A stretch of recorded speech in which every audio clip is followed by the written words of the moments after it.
তিজো তিজস্ব এটা কি দিলে গো? এটা ওটস। কে খাবে ওটস দিয়ে বড়ি? খাবো না। আজকে রান্না কি হবে গো? পনির। কটা বাজে গো এখন? এই দেখো পনির চোর এসছে, পনির চুরি করছে। ছুঁড়ে ফেলে দেবো। ওই দেখো। মোটামুটি আর কতক্ষণ লাগবে গো?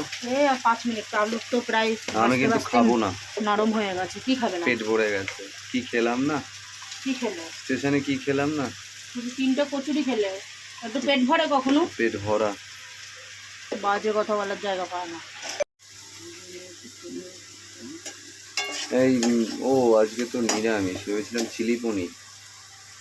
না না, জল দিয়ে দেবো, হয়ে যাবে। মোটামুটি ফুটে গেলেই ব্যাস রেডি। ভাত করে রেখে সেই বেলায় তো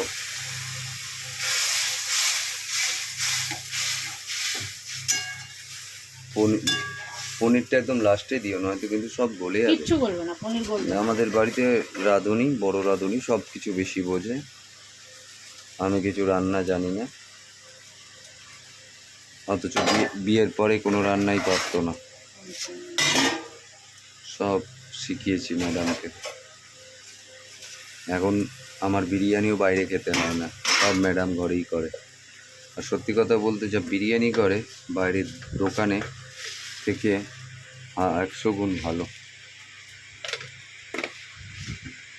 অথচ একটা টাইমে কিচ্ছু পারতো না, অবাক। হ্যাঁ, শেখার ইচ্ছা ছিল তাই শিখিয়েছি।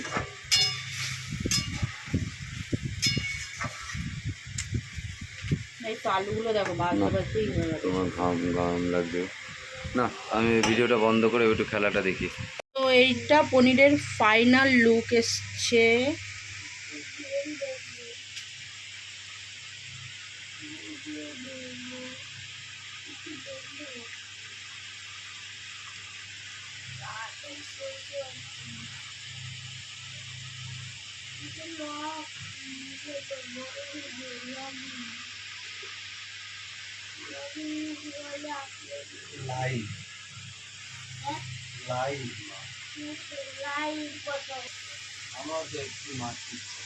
এটা রাত্রিবেলা ভাত দিয়ে আর আমি রুটি দিয়ে খাবো ওটসের।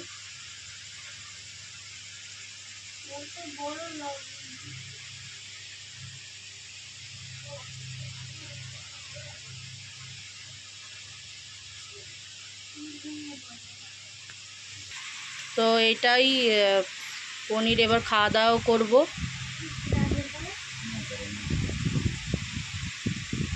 তো ভালো লাগলে অবশ্যই চ্যানেলটাকে সাবস্ক্রাইব করো, প্লিজ একটা করে লাইক করো। তোমরা আমাকে সাপোর্ট করলে আমি তোমাদেরকে সাপোর্ট করব। তো বাই, দেখা হচ্ছে নেক্সট ভিডিওতে।